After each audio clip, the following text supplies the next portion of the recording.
We have all given a tip at some time or another. Tipping has become a significant part of the day-to-day expenses for US citizens. As Americans, we probably cannot remember the last time we did not leave a tip in a restaurant or a hotel. This is the video sparking outrage online. Hi. Hello. A delivery driver dropping off a $20 pizza to a woman in Texas. Nothing unusual until this exchange. Thank you. You're welcome. I just want to say it's a nice house for a $5 tip. You're welcome. We are accustomed to this being the norm in various industries across countries. However, the reality is quite different. America has become the land of tipping. Initiatives driven by the government have made employees, employers, and citizens view tipping as a way to incentivize good service and increase the income of tipped workers. However, the reality paints a different picture.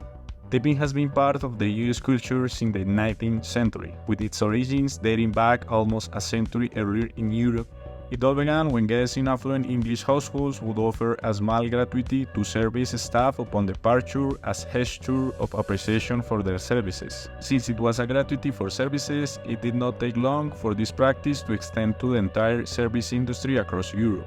Tipping arrived in America when American travelers returning from Europe attempted to tip in hotels and restaurants. Initially, wealthy Americans tipped waiters, porters, and train valets. However, this practice did not sit well with the labor movement and established union workers in the hotel industry.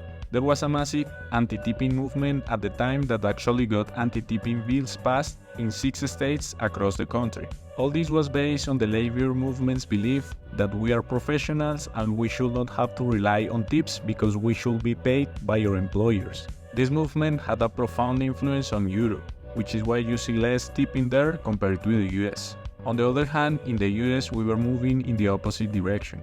The restaurant industry was hiring newly freed slaves as tipped workers, seeking the right to employ these workers while paying them as little as possible. The idea was that these workers were of little value and should not expect payment from their employers. In fact, among the 6 states that implemented tipping bans, 5 were located in the southern region.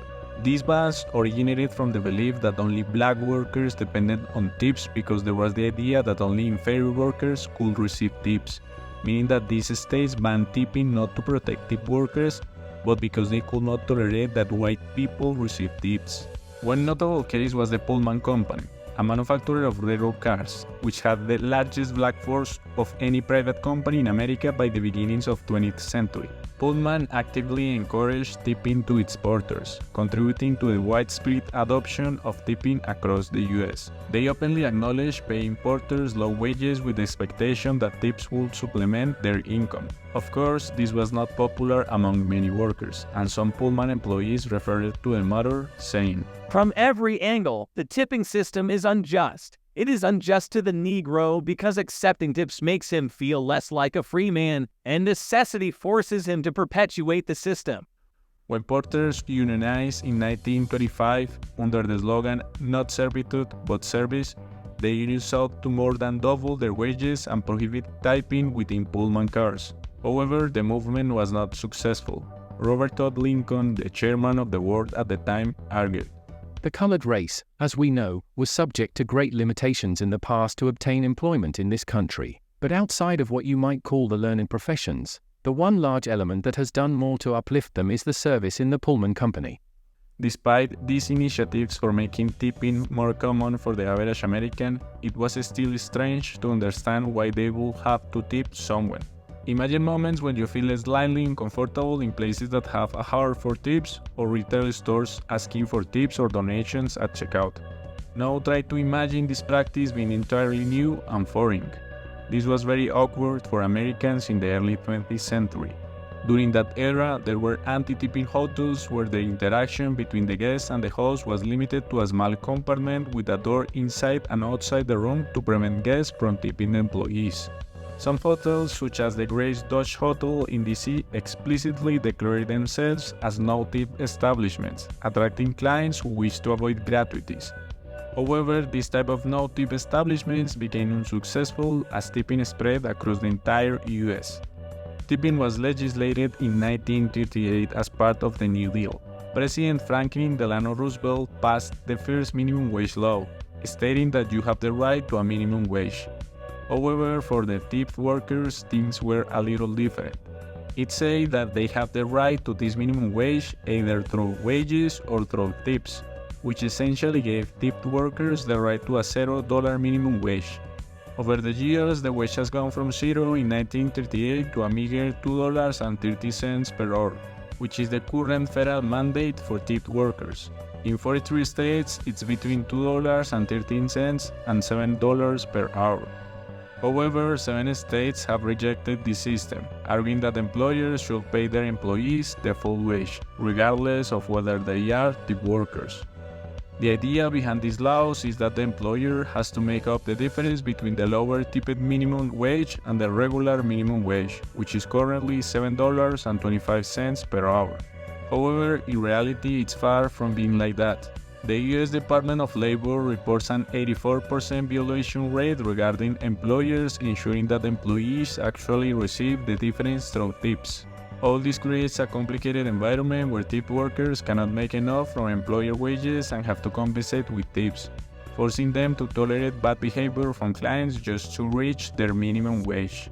The way the industry is managed has increased sexual harassment of these workers. In a 2014 study, hundreds of restaurant workers were asked, "Have you experienced sexual behavior in the restaurant industry that is scary or unwanted?"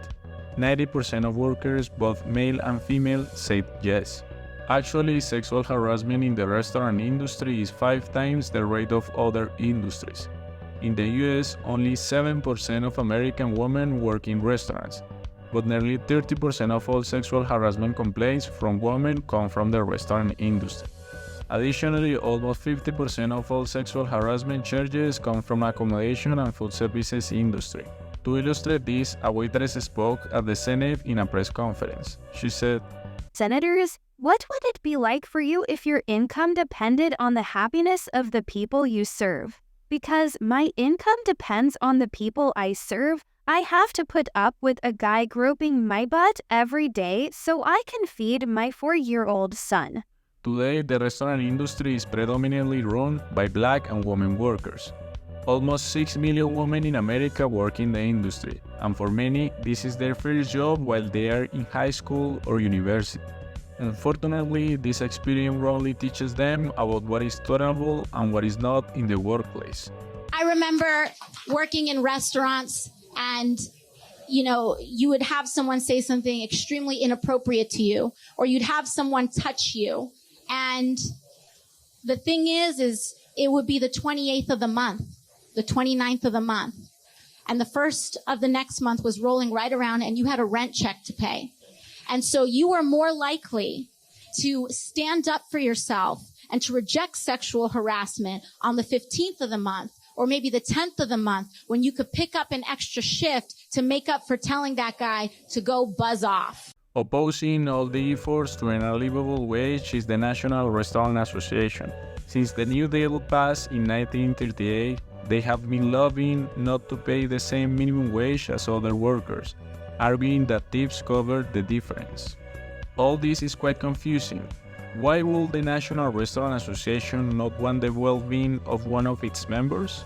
The reason is that they were primarily defending the interests of the restaurant's owners who do not want to increase the cost due to higher wages. Actually, the main argument that the NRA uses is that if the minimum wage is raised, the industry will collapse, many jobs will be lost, and prices will, of course, skyrocket. However, the reality is quite different. One piece of evidence is that of the 7 states with the same minimum wages for non-tipped and tipped workers, Alaska, California, Minnesota, Montana, Nevada, Oregon, and Washington all have better restaurant sales per capita as well as a higher number of restaurants.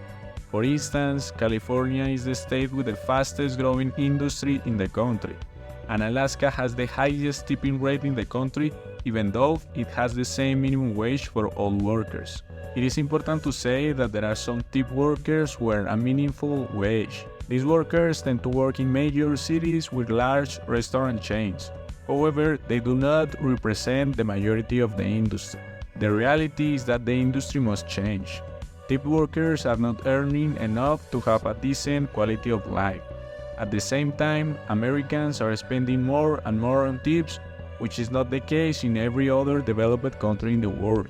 This means that if the minimum wage for tipped and not tipped workers is the same at the federal level, the overspending of tipping that Americans experience will decrease dramatically, making it more affordable to dine out in great restaurants. This, of course, will allow diners to give a tip without feeling obligated to do so.